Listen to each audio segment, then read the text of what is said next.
প্ৰথমে নৰৱে আৰু এতিয়া অষ্ট্ৰেলিয়া। বিদেশী সাংবাদিককো উত্তৰ নিদিয়ে মোদীয়ে। অষ্ট্ৰেলিয়াৰ সাংবাদিকে এক্সপ'জ কৰিলে মোদীক। মেলবৰ্ণত মোদী গো বেক শ্লোগান। প্ৰিয় দৰ্শক, এই মুহূৰ্তত প্ৰধানমন্ত্ৰী নৰেন্দ্ৰ মোদীক লৈ আন্তঃৰাষ্ট্ৰীয় মহলত কোনটো কথা আটাইতকৈ বেছি ট্ৰেণ্ডিং হৈ আছে জানেনে?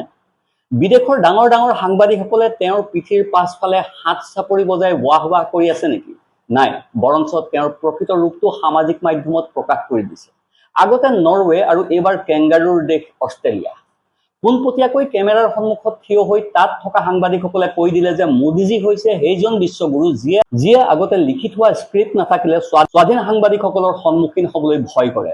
আজিৰ আলোচনাৰ বিষয় হ'ল এই চৰম আন্তঃৰাষ্ট্ৰীয় অস্বস্তি আৰু তাৰ আঁৰত লুকাই থকা আমাৰ দেশৰ গণতন্ত্ৰৰ এটা দ্বৈত মানদণ্ডৰ বিষয়। নমস্কাৰ, নিউজ ওৱান নৰ্থ ইষ্টৰ আজিৰ এই প্ৰতিবেদনলৈ আপোনাক স্বাগতম। আপুনি চাই আছে দেশৰ এটা অগ্ৰণী, নিৰ্ভীক, নিৰপেক্ষ আৰু বহুভাষিক channel News One North East. News One North ইষ্টৰ মাধ্যমেৰে আমি কেৱল বাতৰি সম্প্ৰচাৰ কৰাই নহয়, ইয়াৰ আঁৰৰ প্ৰকৃত সত্যও আপোনাৰ সন্মুখত তুলি ধৰিবলৈ চেষ্টা কৰোঁ, যিবিলাক বাতৰি গদি মিডিয়াই আপোনাৰ সন্মুখৰ পৰা সদায় লুকুৱাই ৰাখে।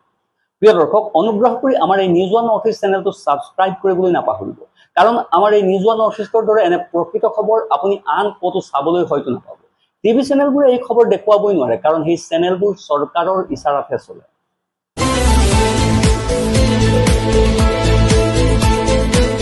প্ৰিয় দৰ্শক, প্ৰথমে নৰৱে আৰু এতিয়া অষ্ট্ৰেলিয়া। বিদেশৰ মাটিত ক্ৰমাগতভাৱে প্ৰকাশ পাইছে আমাৰ দেশৰ প্ৰধানমন্ত্ৰীৰ বহু কথা। কিয় তেওঁ সাংবাদিকসকলৰ সন্মুখীন হ'বলৈ ভয় কৰে, কিয় স্বাধীন সাংবাদিকসকলৰ প্ৰশ্ন এৰাই চলি আঁতৰি যায়, এই বিষয়টোলৈ এতিয়া আন্তঃৰাষ্ট্ৰীয় পৰ্যায়ত যথেষ্ট ঠাট্টা মস্কৰা চলিছে। মাত্ৰ এমাহ আগৰ কথা, প্ৰধানমন্ত্ৰী নৰৱে ভ্ৰমণলৈ গৈছিল। তাত এগৰাকী মহিলা সাংবাদিকে সংবাদ মেলৰ মাজতে তেওঁৰ সন্মুখতে পোনপটীয়াকৈ প্ৰশ্ন কৰিলে, আপুনি কিয় সাংবাদিকসকলৰ সন্মুখীন নহয়, কিয় সংবাদ মেল এৰাই চলে? সেই অস্বস্তিৰ পৰিৱেশ শেষ নোহোৱাৰ আগতেই এইবাৰ অষ্ট্ৰেলিয়াৰ মাটিতো একেই ঘটনা ঘটিল। প্ৰধানমন্ত্ৰী এতিয়া নিউজিলেণ্ডত উপস্থিত হৈছে ঠিকেই, কিন্তু অষ্ট্ৰেলিয়া ভ্ৰমণৰ এটা ভিডিঅ' এতিয়া সামাজিক মাধ্যমত তীব্ৰ আলোড়নৰ সৃষ্টি কৰিছে। মেলবৰ্ণৰ 7 নিউজৰ জনপ্ৰিয় সাংবাদিক ব্লেক জনছন। তাৰ নিয়ম অনুসৰি যেতিয়াই কোনো বিদেশী ৰাষ্ট্ৰপ্ৰধান আহে, তেতিয়াই তাৰ সংবাদ মাধ্যমে সেই বিষয়টো কাভাৰ কৰে। ব্লেক জনছনেও মোদীৰ মেলবৰ্ণ ভ্ৰমণ কাভাৰ কৰি আছিল। প্ৰতিবেদনৰ শেষত কেমেৰা অন কৰি বেকগ্ৰাউণ্ডত দেখা গৈছে যে প্ৰধানমন্ত্ৰী তেওঁৰ প্ৰতিনিধিসকলৰ সৈতে থিয় হৈ আছে। প্ৰধানমন্ত্ৰীক ফ্ৰেমত ৰাখি কিছু দূৰত্ব বজাই থিয় হৈ সাংবাদিক ব্লেক জনছনে তেওঁৰ পিটিচি অৰ্থাৎ পিছ অফ কেমেৰাত আৰম্ভ কৰিলে। প্ৰিয় দৰ্শক, তেওঁ ঠিক কি ক'লে জানেনে? তেওঁৰ মুখৰ প্ৰতিটো শব্দ মন দি শুনক। As close as we'll get to Narendra Modi on his trip to Melbourne, he famously avoids unscripted news conferences, preferring instead more staged managed appearances. এতিয়া জনছনৰ কথাখিনি মই আপোনাক অসমীয়াত বুজাই দিওঁ।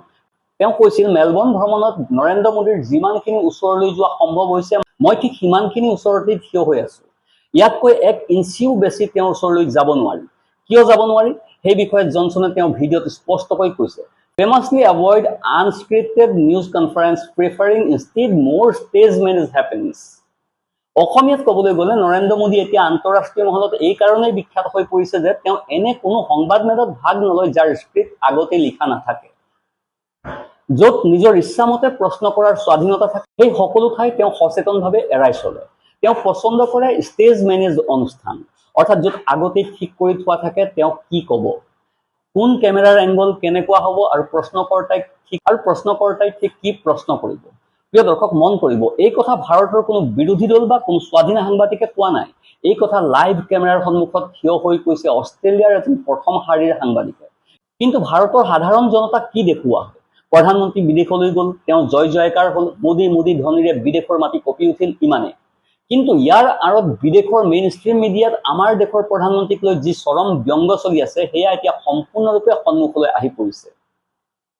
প্ৰিয় দৰ্শক, এবাৰ ভাবক, সেই অষ্ট্ৰেলিয়ান সাংবাদিকজনে কেমেৰাৰ সন্মুখত থিয় হৈ হাঁহি হাঁহি কৈছে, নৰেন্দ্ৰ মোদীৰ অভিধানত আনস্ক্ৰিপ্টেড বুলি কোনো শব্দই নাই। মোদীজীৰ ইউটিউব চেনেললৈ গৈ চাওক, দেখিব ভাৰত আৰু অষ্ট্ৰেলিয়াৰ যৌথ সংবাদ মেল বুলি এটা পৃথক ভিডিঅ' আছে।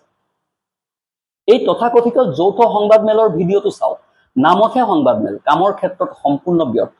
এটা মাত্ৰ প্ৰশ্নও তাত গ্ৰহণ কৰা হোৱা নাই। মুক্তভাৱে প্ৰশ্ন গ্ৰহণ কৰিছে কেৱল অষ্ট্ৰেলিয়াৰ প্ৰধানমন্ত্ৰী এলবানিছে। আৰু আমাৰ প্ৰধানমন্ত্ৰী, তেওঁ সচৰাচৰ দৰে নিজৰ মতে এটা লিখিত ভাষণ পঢ়ি ছত্ৰভংগ দিলে। অৰ্থাৎ এইখন কোনো সংবাদ মেলেই নাছিল, ই কেৱল এটা যৌথ বিবৃতিহে আছিল। আমি যেতিয়া এই সত্যবোৰ দেশৰ জনতাৰ সন্মুখত দেখুৱাবলৈ যাওঁ তেতিয়া আইটি সেলে শিকোৱা স্ক্ৰিপ্ট অনুসৰি আমাৰ ফালে আঙুলি তুলি ট্ৰল বাহিনীয়ে আমাক এন্টি নেশ্যনেল বুলি টেগ লগাই দিয়ে অথচ একেই কথা যেতিয়া বিদেশৰ মাটিত থিয় হৈ আন্তঃৰাষ্ট্ৰীয় সাংবাদিকসকলে প্ৰমাণসহ চকুত আঙুলি থৈ দেখুৱাই দিয়ে তেতিয়া তেওঁলোকৰ মুখ বন্ধ হৈ যায় মেলবৰ্ণত যেতিয়া মোদীজীয়ে তেওঁৰ প্ৰতিনিধিসকলৰ সৈতে সাক্ষাৎ কৰি আছিল তেতিয়া কেমেৰাৰ লেন্স জুম আউট কৰি সেই অষ্ট্ৰেলিয়ান সাংবাদিক জনছনে তেওঁৰ পিটিচিত যি ক'লে সেয়া এতিয়া এক্স হেণ্ডেলত ধুমুহাৰ গতিত ট্ৰেণ্ড হৈ আছে নৰেন্দ্ৰ মোদীয়ে কি পছন্দ কৰে সেই বিষয়ে জনছনে পোনপটীয়াকৈ কৈছে তেওঁ পছন্দ কৰে ষ্টেজ মেনেজড এপিয়াৰেন্স য'ত আগতে এটা চকচকীয়া মঞ্চ সাজি ৰখা হ'ব তলত প্ৰবাসী ভাৰতীয়সকলক বহুৱাই দিয়া হ'ব আৰু তেওঁ নিজৰ মতে আহি কিছুমান চিনাকি কথা কৈ আঁতৰি যাব সত্যক লুকুৱাবলৈ আপুনি দেশৰ ভিতৰৰ মানুহৰ মুখ বন্ধ কৰিব পাৰে কিন্তু আন্তঃৰাষ্ট্ৰীয় জগতৰ স্বাধীন সাংবাদিকসকলৰ মুখ কেনেকৈ বন্ধ কৰিব প্ৰিয় দৰ্শক এতিয়া হয়তো আপোনাৰ মনত প্ৰশ্ন জাগিব পাৰে যে মেলবৰ্ণত মোদীজীক ইমান ৰাজকীয় আদৰণি জনোৱা হৈছিল তাত হঠাৎ গো বেক শ্লোগান কিয় উঠিল কিয় প্ৰধানমন্ত্ৰীৰ অনুষ্ঠানৰ বাহিৰত মোদী সমৰ্থক আৰু প্ৰতিবাদকাৰীসকলৰ মাজত প্ৰকৃততে হতাহতি আৰু সংঘৰ্ষৰ পৰিস্থিতিৰ সৃষ্টি হ'ল তাৰ সাংবাদিকজনে পোনপটীয়াকৈ কৈছে যে মেলবৰ্ণৰ ষ্টেডিয়ামত মোদীজীৰ ভাষণৰ সময়ত যি বিশাল জনসমাগম আপোনালোকে দেখিছে সেয়া স্বতঃস্ফূৰ্তভাৱে হোৱা নাছিল এই ভিৰ সৃষ্টি কৰিবলৈ সিডনীৰ পৰা বিশেষ চাৰ্টাৰ্ড বিমান পঠিয়াই মেলবৰ্ণলৈ মানুহ লৈ অহা হৈছিল প্ৰিয় দৰ্শক ভাবক কেৱল এটা বিশাল পৰিকল্পিত ভিৰ দেখুৱাই হাত চাপৰি আদায় কৰাৰ বাবে কিমান ডাঙৰ আয়োজন কৰা হৈছিল অষ্ট্ৰেলিয়াৰ সংবাদ মাধ্যমে স্পষ্টকৈ জনাইছে যে ভাৰতৰ প্ৰধানমন্ত্ৰী আচলতে এনে ধৰণৰ ষ্টেজ মেনেজড অনুষ্ঠান পছন্দ কৰে য'ত জনতাৰ সমাগমটো আগতেই ইয়াত তৈয়াৰ কৰি থোৱা থাকে আৰু সন্মুখত টেলিপ্ৰম্পটাৰ বা স্ক্ৰীন লগোৱা থাকে যাতে চাই আগতে লিখি থোৱা স্ক্ৰিপ্টটো পঢ়ি যাব পৰা যায় সকলো কথা আগতেই নিৰ্ধাৰিত সকলো কথাই সম্পূৰ্ণ নিয়ন্ত্ৰিত প্ৰবাসী ভাৰতীয়সকলৰ সন্মুখত মেলবৰ্ণৰ মঞ্চত থিয় হৈ মোদীজীয়ে আনন্দিত হৈ দাবী কৰিলে আজি আমাৰ নিৰ্মিত মোবাইল ফোন ইলেক্ট্ৰনিক্সৰ জগতত বিয়পি পৰিছে আমাৰ গাড়ী আৰু ঔষধে বিশ্বৰ বজাৰত আধিপত্য বিস্তাৰ কৰিছে আনকি ভাৰতৰ প্ৰতিৰক্ষা ক্ষেত্ৰৰ শক্তিও আজি সমগ্ৰ বিশ্বই দেখিছে তেওঁ আৰু সংযোগ কৰিলে অপাৰেচন সিন্দুৰৰ সময়ত আপোনালোকে ভাৰতৰ সেই পৰাক্ৰম দেখিছে প্ৰিয় দৰ্শক ইয়াতে প্ৰশ্ন উঠে যে ভাৰতে যদি সঁচাকৈয়ে সকলো ক্ষেত্ৰতে ইমান সফলতা লাভ কৰিছে তেন্তে আমাৰ প্ৰধানমন্ত্ৰীয়ে বিদেশলৈ গৈ ইমান বৃহৎ সমাগম কেনেকৈ সংগ্ৰহ কৰে প্ৰিয় দৰ্শক আচ্ছা আমেৰিকাৰ ৰাষ্ট্ৰপতি যেতিয়া ভাৰতলৈ আহে তেওঁ কি ইয়ালৈ আহি হাজাৰ হাজাৰ আমেৰিকান নাগৰিক একত্ৰিত কৰিব পাৰে বা ব্ৰিটেইনৰ প্ৰধানমন্ত্ৰী অথবা অষ্ট্ৰেলিয়াৰ প্ৰধানমন্ত্ৰীয়ে সৰল উত্তৰ নোৱাৰে তেওঁলোকৰ সেই ক্ষমতাই নাই আমাৰ প্ৰধানমন্ত্ৰীয়ে পাৰে কাৰণ অষ্ট্ৰেলিয়া ইংলেণ্ড বা আমেৰিকাত ভাৰতীয়সকলৰ এই বৃহৎ সমাগম হোৱাৰ আঁৰত এটা চূড়ান্ত বাধ্যবাধকতা লুকাই আছে মানুহ বাধ্য হৈ দেশ এৰি গৈ আছে কাৰণ ভাৰতত যোগ্য আৰু সন্মানজনক দৰমহাৰ অভাৱ আছে চাকৰিৰ সংকট আৰু উচ্চ শিক্ষাৰ বাবে ভাল প্ৰতিষ্ঠানৰ অভাৱ আছে পেটৰ দায়ত কেৰিয়াৰৰ টানত মানুহ বাধ্য হৈ দলবদ্ধভাৱে অষ্ট্ৰেলিয়া বা আমেৰিকালৈ যাত্ৰা কৰিছে আৰু সেইবাবেই তাত ভাৰতীয়সকলৰ সংখ্যা ইমান বেছি যিটো দেখি মোদীজীয়ে হাত চাপৰি পোৱাৰ সুযোগ লাভ কৰে আপুনিয়ে ভাবক যোৱা 12 বছৰত দেশান্তৰ হোৱা এই প্ৰৱণতা ইমান বৃদ্ধি পাইছে কিয় মানুহে কিয় দেশ এৰি গৈছে আৰু ঠিক এই কাৰণতে এইবাৰ অষ্ট্ৰেলিয়াৰ ৰাস্তাত মোদীজীৰ বিৰুদ্ধে তীব্ৰ প্ৰতিবাদ হৈছে পৰিসংখ্যা মতে যোৱা কেইবছৰ মানত অষ্ট্ৰেলিয়াত পঢ়িবলৈ যোৱা ভাৰতীয় ছাত্ৰ-ছাত্ৰীৰ সংখ্যা ৰেকৰ্ড হাৰত বৃদ্ধি পাইছে 2021 চনত কোভিডৰ সময়তো তাত প্ৰায় 1 লাখ ভাৰতীয় শিক্ষাৰ্থী আছিল 2023 চনত সেই সংখ্যা একেলগে বৃদ্ধি পাই 1,26,000ত উপনীত হ'ল আৰু 2025 চনত সকলো ৰেকৰ্ড ভংগ কৰি 1,59,000 ভাৰতীয় ছাত্ৰ-ছাত্ৰীয়ে অষ্ট্ৰেলিয়াত পঢ়ি আছিল অষ্ট্ৰেলিয়াৰ মাটিলৈ বিদেশী শিক্ষাৰ্থী পঠিওৱাৰ তালিকাত ভাৰত এতিয়া দ্বিতীয় বৃহৎ উৎস যেতিয়াই এনেদৰে অষ্ট্ৰেলিয়াত ভাৰতীয়সকলৰ সংখ্যা অস্বাভাৱিকভাৱে বৃদ্ধি পাবলৈ আৰম্ভ কৰিছে তেতিয়াই তাৰ স্থানীয় বাসিন্দাসকল আৰু সাধাৰণ মানুহে ইয়াৰ বিৰুদ্ধে ৰাজপথলৈ ওলাই আহি প্ৰতিবাদ কৰিবলৈ আৰম্ভ কৰিছে ঠিক এই বিষয়টোৱে কিছুদিন আগতে দেশৰ বিৰোধী দলৰ নেতা ৰাহুল গান্ধীয়ে উত্থাপন কৰিছিল যেতিয়া ৰাছিয়াৰ ৰাষ্ট্ৰপতি ভ্লাদিমিৰ পুতিন ভাৰতলৈ আহিছিল তেতিয়া ৰাহুল গান্ধীয়ে মোদী চৰকাৰৰ বিৰুদ্ধে এটা গুৰুতৰ অভিযোগ উত্থাপন কৰিছিল তেওঁ কৈছিল ভাৰতৰ গণতান্ত্ৰিক পৰম্পৰাৰ এটা সুন্দৰ ঐতিহ্য আছিল বিদেশৰ পৰা কোনো ৰাষ্ট্ৰপ্ৰধান বা প্ৰতিনিধি আহিলে চৰকাৰৰ লগতে লোকসভাৰ বিৰোধী দলৰ নেতাৰ হৈতেও তেওঁলোকৰ সৌজন্যমূলক সাক্ষাৎ হৈছিল নেহেৰুৰ পৰা বাজপেয়ীৰ পৰা মনমোহন সিংলৈকে সকলোৱে এই সুস্থ গণতান্ত্ৰিক পৰম্পৰাৰ মৰ্যাদা ৰক্ষা কৰিছিল কিন্তু এতিয়াৰ দৃশ্যটো কি ৰাহুল গান্ধীয়ে স্পষ্ট অভিযোগ উত্থাপন কৰিছিল যে এতিয়া বিদেশলৈ গলে বা কোনো বিদেশী নেতা ভাৰতলৈ আহিলে মোদী চৰকাৰে হেনো পৰ্দাৰ আঁৰৰ পৰা মেছেজ পঠিয়াই যে তেওঁলোকে যেন বিৰোধী দলৰ নেতাৰ সৈতে সাক্ষাৎ নকৰে ৰাহুল গান্ধীৰ মতে ভাৰত মানে কেৱল চৰকাৰ নহয় বিৰোধী দলেও দেশক প্ৰতিনিধিত্ব কৰে এই পৰম্পৰা নমনাৰ আঁৰত ৰাহুল গান্ধীয়ে পোনপটীয়াকৈ প্ৰধানমন্ত্ৰীৰ অনিৰাপত্তাবোধক দায়ী কৰিছিল প্ৰিয় দৰ্শক, আৰু এতিয়া চাওক সকলো হিচাপ কেনেকৈ উলোটা হৈ গ'ল। মোদীজীয়ে অষ্ট্ৰেলিয়া ভ্ৰমণ কৰিবলৈ গৈ কি কৰিলে? প্ৰধানমন্ত্ৰীৰ নিজৰ ইউটিউব চেনেলতে সেই ভিডিঅ'টো চাওক। তেওঁ নিজেই তাত গৈ অষ্ট্ৰেলিয়াৰ বিৰোধী দলৰ নেতা আংগাছ টেইলৰৰ সৈতে বৈঠক কৰিলে। কেৱল বৈঠকেই নহয়, সম্পূৰ্ণ ৰাজকীয় সন্মানেৰে তেওঁক আদৰণি জনালে, আলোচনা কৰিলে আৰু সেই দৃশ্যও গৌৰৱেৰে সামাজিক মাধ্যমত শ্বেয়াৰ কৰিলে। তেন্তে প্ৰশ্নটো ইয়াতেই, অষ্ট্ৰেলিয়ালৈ গৈ বিৰোধী দলৰ নেতাক সম্পূৰ্ণ সন্মান দিব পাৰি, কিন্তু ভাৰতলৈ আহিলে সেই একেই গণতন্ত্ৰৰ সংজ্ঞা কিয় সলনি হৈ যায়? কিয় ইয়াত বিৰোধী দলৰ নেতাক বিদেশী ৰাষ্ট্ৰপ্ৰধানৰ সন্মুখলৈ আহিবলৈ দিয়া নহয়?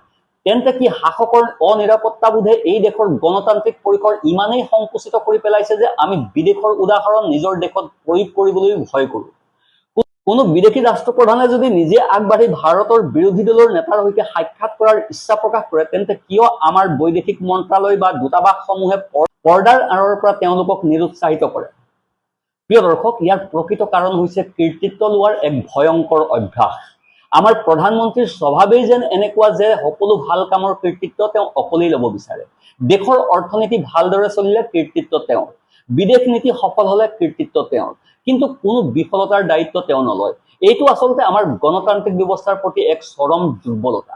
আজি শাসক দল আৰু বিৰোধী দলৰ সম্পৰ্ক যিমান তিক্ততালৈ গৈছে, এই ঘটনাই তাৰেই প্ৰমাণ দিয়ে। প্ৰিয় দৰ্শক, আৰু এই তিক্ততাৰ বাবেই মই কোনোপধ্যেই ৰাহুল গান্ধীক দোষাৰোপ নকৰোঁ।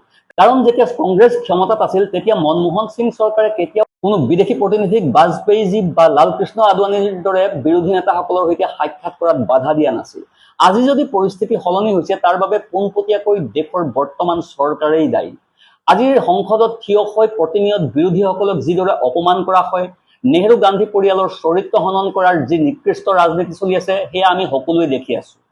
ৰাহুল গান্ধীয়েও কৈছে তেওঁ ভাৱমূৰ্তি নষ্ট কৰিবলৈ IT চেলে কিমান কোটি কোটি টকা খৰচ কৰিছে। সন্মান নজনোৱাটো ৰাজনৈতিক সৌজন্যতাৰ অভাৱ, সেয়া ঠিক, কিন্তু এই চৰম বাধা দিয়াৰ আঁৰত আচলতে লুকাই আছে গভীৰ মানসিক ভয়। আমাৰ প্ৰধানমন্ত্ৰীৰ এই আচৰণৰ এটা মনোবৈজ্ঞানিক অধ্যয়ন হোৱাটো অতি প্ৰয়োজন। মনোবিজ্ঞানৰ মতে চূড়ান্ত আত্মমুগ্ধতা বা নাৰ্চিছিজমৰ আচলতে মানুহৰ মনৰ ভিতৰত থকা এক গভীৰ অনিৰাপত্তাবোধৰ পৰা জন্ম লয়। যিজন মানুহ নিজৰ ওপৰত 100% আত্মবিশ্বাসী, তেওঁ কেতিয়াও আনক সৰু কৰি বা লুকুৱাই ৰাখি নিজকে ডাঙৰ দেখুৱাবলৈ চেষ্টা নকৰে। প্ৰধানমন্ত্ৰীৰ মনৰ ভিতৰত নেহৰু গান্ধী পৰিয়ালক লৈ এক অদ্ভুত অস্বস্তিয়ে কাম কৰে। তেওঁৰ অৱচেতন মনত কৰবাত যেন এনে এক ভাৱনাই কাম কৰে, মই নোহোৱাকৈ আন কোনো নাই, মোৰ সন্মুখত সকলোৱেই নগণ্য। প্ৰিয় দৰ্শক, অথচ আমাৰ গণতন্ত্ৰৰ ইতিহাসে কি কয় এবাৰ ভাবক। পণ্ডিত নেহৰুৱে যদি আজিৰ দৰে এই সংকীৰ্ণ ৰাজনীতি কৰিছিল, তেন্তে কি অটল বিহাৰী বাজপেয়ীৰ দৰে নেতা সৃষ্টি হ'ব পাৰিলহেঁতেন নে? বাজপেয়ীজীয়ে নিজেই এটা ঘটনা কৈছিল। সংসদৰ ভিতৰত নেহৰুজীৰ তীব্ৰ সমালোচনা কৰাৰ পাছতো নেহৰুজীয়ে তেওঁক পিঠিত ঢকিয়াই প্ৰশংসা কৰিছিল। আনকি বাজপেয়ীজী যেতিয়া প্ৰধানমন্ত্ৰী হৈছিল, তেতিয়া দক্ষিণ ব্লকত নেহৰুজীৰ এখন ফটো বিচাৰি নাপাই তেওঁ নিজেই তদাৰক কৰি সেই ফটোখন পুনৰ ৱালত স্থাপন কৰিছিল। বাজপেয়ীজীৰ কি কোনো বাধ্যবাধকতা আছিল? নাছিল, একেবাৰেই নাছিল, কিন্তু তেওঁৰ মনটো ডাঙৰ আছিল। মনত ৰাখিব, সৰু মন লৈ কেতিয়াও ডাঙৰ ৰাজনীতি কৰিব পৰা নাযায়। হাম দাম দ্বন্দ্বভেদ প্ৰয়োগ কৰি বিভিন্ন কুটিল কৌশল ব্যৱহাৰ কৰি হয়তো আপুনি ক্ষমতা ধৰি ৰাখিব পাৰিব। ভ্লাদিমিৰ পুটিনৰ দৰে নিৰ্বাচিত একনায়কত্ববাদ স্থাপন কৰিব পাৰিব, কিন্তু বৃহত্তৰ জনতাৰ মনৰ মণিকোঠত চিৰস্থায়ী স্থান কেতিয়াও লাভ কৰিব নোৱাৰিব। ক্ষমতাৰ অহংকাৰত আপুনি হয়তো বিৰোধীক গুৰুত্ব নিদিব পাৰিব, ক্ষমতাৰ অহংকাৰত আপুনি হয়তো বিৰোধীক দমন কৰিব পাৰিব, কিন্তু ইতিহাসে আপোনাক সোণালী আখৰেৰে মনত ৰাখিবনে নাই? প্ৰিয় দৰ্শক, সেইটোৱেই হৈছে $মিলিয়ন ডলাৰৰ প্ৰশ্ন, কাৰণ ইতিহাস অতি নিৰ্মম। আমি সঁচাকৈয়ে চাব বিচাৰো যে আমাৰ প্ৰধানমন্ত্ৰীয়ে আমাৰ দেশৰ বিৰোধী দলৰ নেতা ৰাহুল গান্ধীক সাৱটি ধৰক। ভাবক সেইটো কিমান ডাঙৰ এটা ঐতিহাসিক আৰু অতি সুন্দৰ দৃশ্য হ'ব। এনে সুন্দৰ দৃশ্য কেতিয়াবা প্ৰকাশ হ'বনে? অথচ সেই দিনটো যদি আহে, তেন্তে তাৰ অৰ্থ হ'ব ভাৰতৰ গণতন্ত্ৰ আজি এক অত্যন্ত মহান আৰু উন্নত শিখৰত উপনীত হৈছে। এইটো কোনো কাল্পনিক বিলাসিতা নহয়। কিয় এইটো সম্ভৱ নহ'ব? যিখন দেশৰ প্ৰধানমন্ত্ৰী আৰু প্ৰধান বিৰোধী দলৰ নেতা প্ৰতি 15 দিনৰ অন্তত এবাৰ একেলগে বহি একাপ চাহ খাব পাৰে, মাত্ৰ 10 মিনিট নিজৰ মাজত দেশৰ বিভিন্ন বিষয়ত মতামত আদান প্ৰদান কৰিব পাৰে, ইয়াৰ ফলত কি ৰাজনীতি সলনি হৈ যাব নেকি? আপোনাৰ দল যদি ইমানেই শক্তিশালী, আপোনাৰ চৰকাৰে যদি ইমানেই ভাল কাম কৰিছে, তেন্তে বিৰোধী দলৰ নেতাৰ সৈতে মাত্ৰ 10 মিনিট চাহ খালে আপুনি পৰৱৰ্তী নিৰ্বাচনত হাৰি যাব নেকি? সেয়া নহয়, কিন্তু ইয়াৰ ফলত দেশৰ ভিতৰত এটা সুস্থ, সভ্য আৰু ঐক্যবদ্ধ গণতান্ত্ৰিক সংস্কৃতিৰ জন্ম হ'লহেঁতেন। প্ৰিয় দৰ্শক, শেষত ক'বলৈ গ'লে গণতন্ত্ৰ মানে কেৱল শাসক দল বা ক্ষমতাৰ আসনেই নহয়। গণতন্ত্ৰৰ প্ৰকৃত নামেই হৈছে বিৰোধী পক্ষ। যিসকলে কেৱল চৰকাৰক দেখি গণতন্ত্ৰৰ মূল্যায়ন কৰে তেওঁলোকে আচলতে এই ব্যৱস্থাৰ গভীৰতাই বুজি নাপায়। চৰকাৰটো এসময়ত ৰজাসকলেও চলাইছিল, ডাঙৰ ডাঙৰ সম্ৰাট, একনায়ক আৰু নিষ্ঠুৰ একনায়কত্ববাদী শাসকসকলেও দেশ চলাইছিল। কিন্তু তেওঁলোকৰ শাসনত কোনো বিৰোধী পক্ষ নাছিল, কোনো পৃথক মত প্ৰকাশ কৰাৰ অধিকাৰ নাছিল। য'ত এটা শক্তিশালী, সাহসী আৰু স্বাধীন বিৰোধী দলে বুকু ফুলাই থিয় হ'ব পাৰে, তাতেই গণতন্ত্ৰই প্ৰকৃত অৰ্থত উশাহ ল'ব পাৰে। তাৰ পৰাই জন্ম হয় এখন সভ্য আৰু মৰ্যাদাপূৰ্ণ ৰাষ্ট্ৰৰ। আৰু য'ত প্ৰতিনিয়ত সেই বিৰোধীসকলক কুৎসিতভাৱে আক্ৰমণ কৰা হয়, তেওঁলোকক অপমান কৰি তেওঁলোকক কণ্ঠ ৰোধ কৰাৰ চেষ্টা কৰা হয়, বুজি ল'ব লাগিব যে তাত বাহিৰত যিমানেই ঢাক ঢোল বজাই উৎসৱ পালন কৰা নহওক কিয়, ভিতৰৰ সেই গণতন্ত্ৰৰ মজবুত দেৱালখনি লাহে লাহে ফাট মেলিবলৈ আৰম্ভ কৰিছে। তাৰ ভেটি যেন দিনক দিনে দুৰ্বল হৈ গৈ আছে। গতিকে প্ৰিয় দৰ্শক, এই প্ৰতিবেদনখনক লৈ আপোনাৰ মতামত কি? ভিডিঅ'ৰ কমেণ্ট ছেকশ্যনত আপোনাৰ মতামত জনাবলৈ নাপাহৰিব। ভিডিঅ'টো লাইক কৰক আৰু চেনেলটো ছাবস্ক্ৰাইব কৰিবলৈ নাপাহৰিব। Bureau' report, news One North east.